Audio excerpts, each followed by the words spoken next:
안녕하세요. 세상을 이롭게 하는 일에 관심 많은 승무원쌤 김용숙입니다. 한동훈 장군, 한동훈 장관, 너무 씩씩하니까 장군이라고 생각이 되네요. 한동훈 장관한테 걸리면 죽음이다. 꼼짝 마라 범죄자들. 믿음직스럽습니다. 지금 민주당에서 돈봉투 사건으로 발칵 뒤집혔습니다. 그동안 흔히 있었던 일이라고 합니다. 이번 일이 그렇게 특별한 일은 아니라고 합니다. 그런데 이번 일이 특별합니다. 한동훈 장관한테 걸렸기 때문입니다. 한동훈 장관 그냥 넘어가지 않을 것 같습니다. 한동훈 장관 내년에 국회의원을 출마를 하니 국민의힘에서 차출을 하니 이런 소리 하는데 그런 개소리들 하지 않았으면 좋겠습니다. 한동훈 장관은 윤석열 정부가 끝날 때까지 법무부 장관으로서 대한민국 질서를 잡는데 매진해야 된다는 저는 생각을 가지고 있습니다. 지금 국가기강이 다 무너져 있기 때문에 이것을 세우지 않으면 대한민국은 미개국으로 다시 추락할 확률이 많습니다. 때문에 국회의원을 나와야 되니 선거에 앞장서야 되니 이런 개소리는 하지 않았으면 좋겠습니다.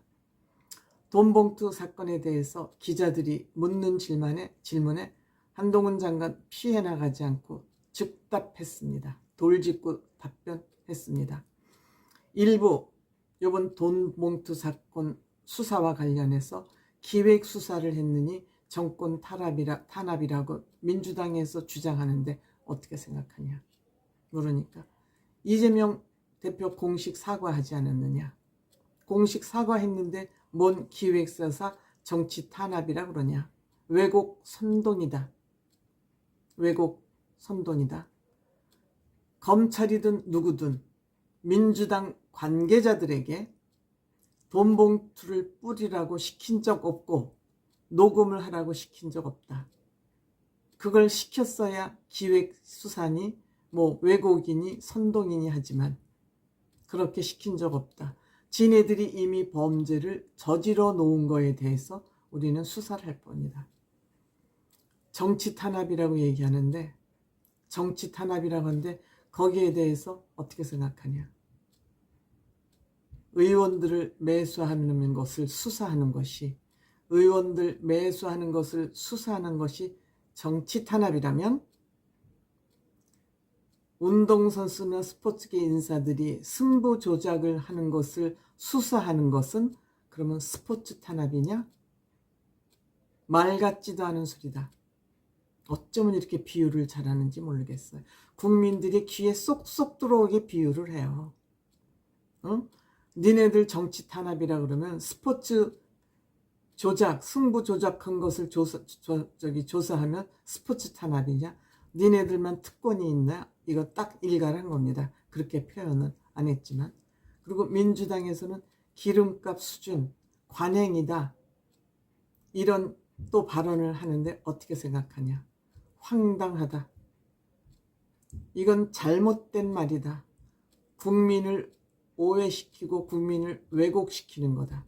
일반론이 아니다 이거는. 국민들이 선거에서 수백만 원, 몇만 원, 10만 원, 몇십만 원, 몇만 원만 받아도 중범죄자로 분류해서 감옥 가고 구속되고 받은 돈의 50배를 벌금으로 물어내야 된다. 근데 국회의원들은 이게 밥값이고 교통비라고 매번 국민 대표라고 주장하면서 황당한 말을 하는 사람들이 많다. 그 사람들은 어느 나라 국민 대표인지 모르겠다. 예를 들어서 이들이 300만 원 봉투 들렸다 그러잖아요. 300만 원에 50배면 얼마예요? 1억 5천 이들이 다 지금 앞으로 수사 결과에 따라서 물어내야 될 그런 상황이 된 것입니다. 그러니까 한동훈한테 걸리면 죽음인 겁니다. 그리고 검찰에서 녹음 파일을 흘렸다고 지금 주장을 하고 왜곡하고 있는데 기자님들 이 말 믿으세요? 역으로 질문하잖아요. 민주당이 검찰에서 녹음 파일을 흘렸다는 말 기자들 당신들은 믿냐 이거예요. 검찰이 만약 그런 짓을 했다면, 사실이 아닙니다만 했다면, 민주당이 그렇게 생각하고 있다면 민주당이 왜 검찰에서 흘렸는데 고소고발 안 하느냐. 민주당은 헌법재판소에서 법정 발언한 것도 고소고발하는 거다. 중앙지검 검사들을 피의사실 공포로 고소고발해야 되는데 왜 고발 안 하냐. 헌법재판에서 발언한 거 가지고도 고소고발하는 사람들이 검찰에서 이거를 녹음 파일을 유출했다면 왜 고소고발 안 하고 국민들을 왜곡 호도하느냐. 이 얘기를 분명히 한 겁니다. 그리고 송영길 대표를 지금 빨리 조기 교육하라고 민주당에서 국민의 목소리가 커지고 있는데 어떡하냐, 어떻게 생각하냐. 그거는 내가 답변할 사항이 아니다. 그리고 마약 지금과 전쟁을 벌이고 있지 않습니까? 유통뿐만 아니라 판매 확산 대책이 뭐가 있느냐 하고 물으니까 이 마약의 문제는 전 지구적 과제다. 적극 대응해야 되고 마약은 절대 하면 안 된다는 그러한 메시지를 강하게 전달해야 된다. 지금 마약 가격이 하락을 해서 피자 한 판 값이다.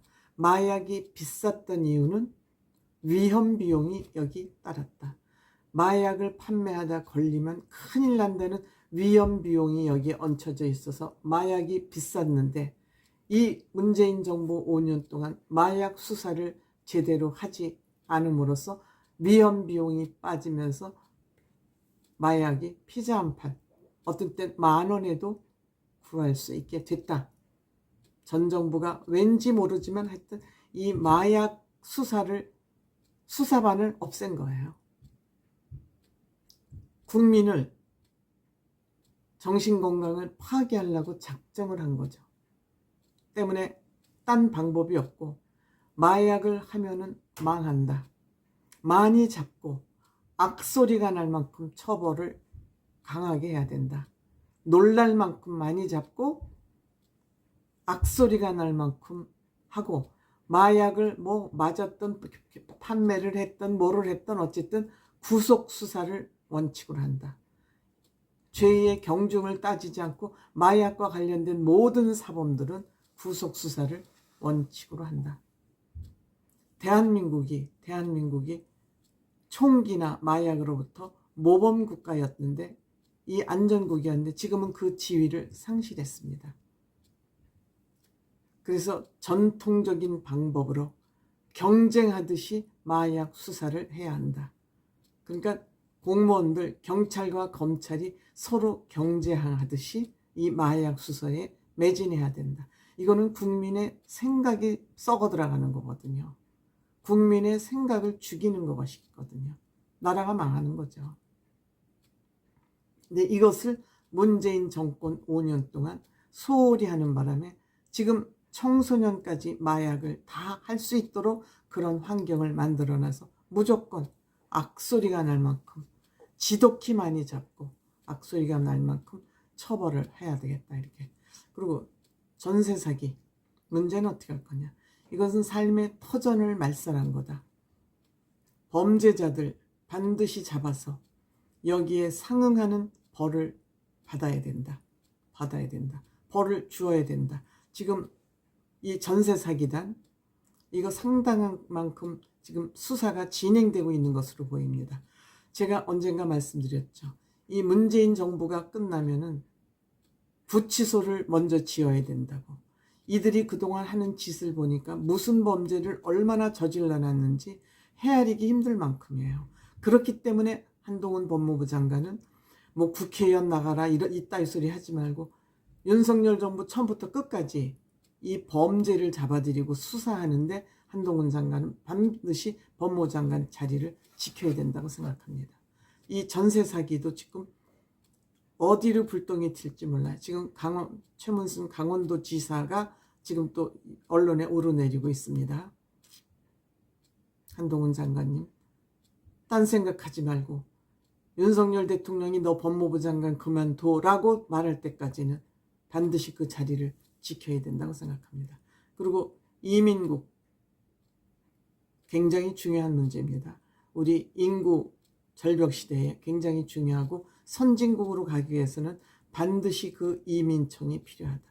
한동훈 장관 수사뿐만이 아니라 국가의 설계도 할 줄 아는 사람이에요. 굉장히 소중한 분입니다. 소중한 분이니까 우리가 지금 눈앞에 당장 보이는 그러한 사사로운 이익에 국민의힘 눈 멀지 말고 그 자리에 가만히 두세요.